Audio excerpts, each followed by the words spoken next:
initial vote is, let's go for unanimity so we can, okay, it's nearly unanimous for green.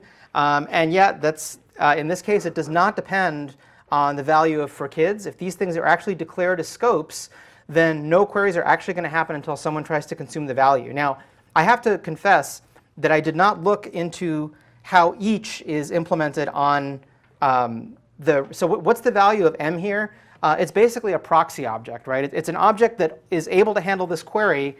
And because the result of a query is supposed to be something like quacks like an enumerable, that means that m has to be able to quack like an enumerable, which means that m has to respond to each. Now, a legitimate question is, does it respond to each in such a way that the moment you go into the each, the query happens? Or does it define it in such a way that only when you try to consume the first value and the first yield, the query happens?